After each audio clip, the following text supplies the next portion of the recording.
Okay, this is my 1999 Honda CBR 1100 XX Super Blackbird. Quick story to it. I occasionally run into an old fella who loves all my bikes. He sees me riding around and we always stop and have a bit of a yarn. And never really paid attention to his bike. He said, "You got a Blackbird?" And I said, "Oh yeah, that's good." I'm not really a Jep fan, but yeah, that's pretty good. Looked at it from a distance. Oh yeah, that'll go fast. I know they go fast because I've heard from them before. They were the world's fastest bike in, I think, 97, 98, production bike. So they hold that record. Anyway, I said, "Where's your Blackbird to this old fella?" And he said to me, "I can't ride anymore. It's too high for me. It's always been too high for me. It's getting too heavy for me now. I've dropped it on both sides. Both fairings got all marks all through it. I've snapped off all the lugs that hold the fairings on, and a couple of big dents in the exhaust pipes. And also it needed just so much work. You can see," he said, "look, the tyres are rooted, brake fluid needs oil, needs bushings, everything's sort of loose and wobbly." He said it just deserves to rust. And I said, "No, it doesn't deserve to rust." So I said, "Do you mind if I come and have a closer look at it?" And I said, "Yep." And he said, "Yep." And I went over there, had a look, and I did. He was right.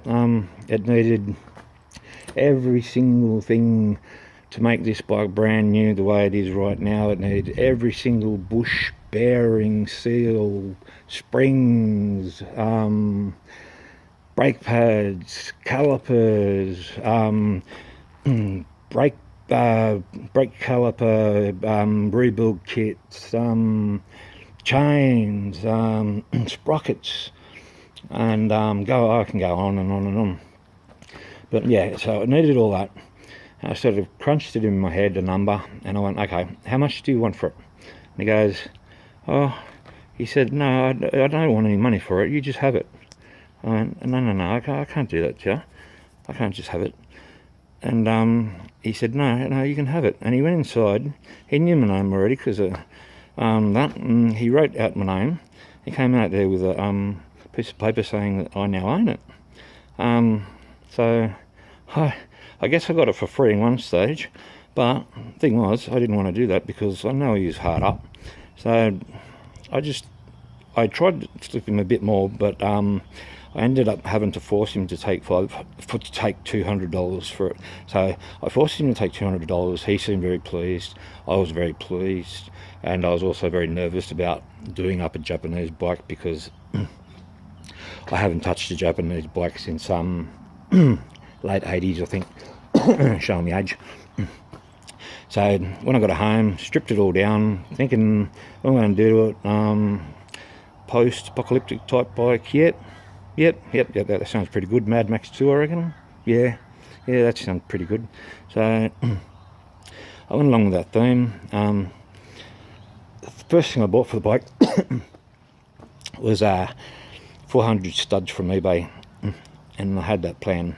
And as you can see, that plan is to make this bike look a lot more tougher. So I was happy with that. Engine was absolutely fantastic. The gearbox was fantastic. The clutch slave cylinder needed replacing, but that was cool. And everything else was fine. As in, it just needed the bearings, new fluids, this and that and the other. So as I had it apart, I learned how to plastic weld a bit and put all these plastics on the fairings back on again, so I was able to screw all the fairings back in again in their correct way. Spent a good day and a half with a jig, cutting all, drilling little holes and Loctiting all these studs on. Spent another day. I bought like 5 litres of fuel times 5 bottles plus 6 oil filters. So what I did was I put 5 litres in it, ran it for 15-20 minutes, dropped the oil filter, put a new oil filter on, put new oil in, ran it, dropped it, etc. As you can tell, etc. And then the last time I put in a really good quality oil filter and really high quality oil, and now when you check the dipstick, you can't even see the oil. It's so clear. It's very hard. It looks like water. But yeah, so that made me happy. That was good. Been a Blackbird, a Raven's a Blackbird, crow, Raven, whatever you want to call it. So I put down the Raven. I called it the Raven. I got some custom made decals online. Put a Raven on there, or a crow on there, rather than where the Honda badge goes. Painted the whole thing matte black. Changed out all the discs, put in the second best tyres I could. They're Bridgestone something or others, I think. Battle Axe. Yeah. Yeah, so all new discs, all new everything, headstock bearings, blah blah blah. The whole thing is done front to back. And then what I did was I pulled the yellow lenses off the side mirrors, and I thought they look nasty, they look ugly, but they're legal. But so I ended up putting some clear ones in, and I think they don't look too bad, with the little orange bulb in them. They look a lot better than the stock standard, I think. I ended up having to put a new windshield on it because she was just the other one just like it needed it 10 years ago. So I got a nice new windshield. It seems to keep the wind off when you tuck down. I used a proper buff, and some aluminium polish, and I got this front headlight up to brand spanking new, so which was good. These two holes here work like an old version of a supercharger, like a ram air system. So when air goes through, it gets pushed. The faster it gets pushed through, the more airflow the engine gets, the better it is. The colder the air is, the better it is. The engine goes, the motor goes, and the bike goes heaps better. The colder and the faster I ride it. So they're a good idea. They come from like I'm guessing they've taken that sort of scenario from like a GT Ho shaker, like a Ford Falcon shaker here in Australia. I'm not sure what the Americans have got, and anything like that on the bonnet. I know they're Trans Ams, but they're sort of turned backwards. So yeah, so that's like, I call it ram air. Correct me if I'm wrong. I could have done a better job buffing the alloys. But I've actually got a big table buff there, so I could have spent a lot of time. But I thought, she's going to be a Mad Max rat bike, so I don't want it to be a really, really pretty rat bike. So I had to look at least a bit aged. And I think I've managed that fairly well. So this side here, same as the other side. Same, the mirrors, they're stock mirrors. They work really good, actually. They're really, really good. Koreakan ISO pegs, ISO grips. I had these from brand new for another Harley. They're a Harley Davidson hand grip, and the interesting part was they just fit on perfectly. Where, as you know, most superbikes, sport bikes, whatever you want to call it, they have a very thin grip, and it starts to hurt your hand after a while. And these things here make your hand grips quite a lot thicker, and it's very, very comfortable to ride on now. It's still not, I'm not a Harley or anything like that, but yeah, they are. That was a good thing I did. I put stainless steel braided lines in it too. I de-linked the bike, just for the reason because I don't like the de-linking. That was the de-linking sort of. Where's the de-linking here? all these pipes now. The front brake works on front, and back works on back. So if you press the back brake, the front brake won't go on, which is my idea, which is probably a better thing. So, as you can see, I'm hoping you can see, it's quite bright out here. That speedo says what it says. I'd love it if I could get to that speed. I bought the Nubman just for to make sure the speedo isn't lying. So far I've had it up to, let's say I'm private sealed roads, okay? So far I've had it to 273 kilometres, and that was very fast for me. I'm not used to going that fast, but it had plenty more to go.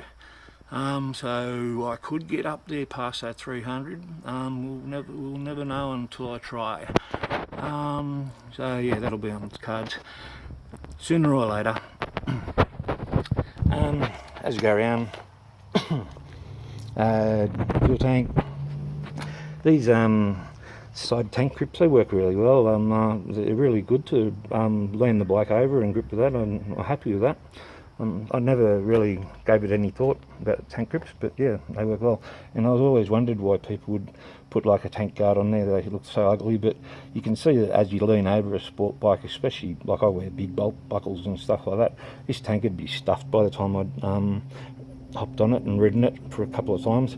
So I thank the person who invented that. The seat is made from pigskin. I make all my seats myself. I take them back down to the pan, so it's original pan. I put 20 mils worth of yoga mat on top of them, and that fills in any crevices and cracks and stuff in the pan. Then I put, it's a gel, it comes in like a 500 mil by 500 mil square, and it's about 10 to 12 mil thick, like little cubes in each other. So I put one on the front, I put one on for the passenger side,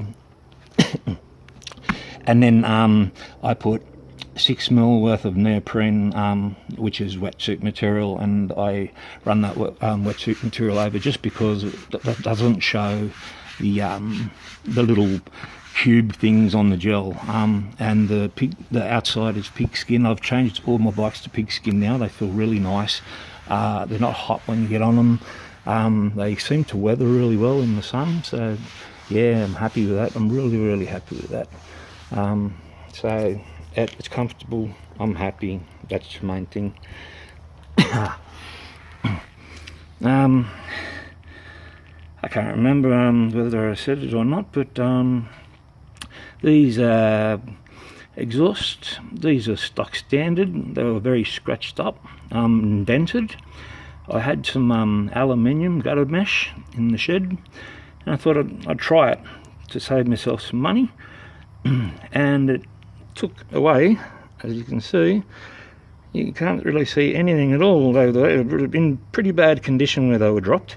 The only thing it cost me for those six clamps were about $100 because they're stainless steel.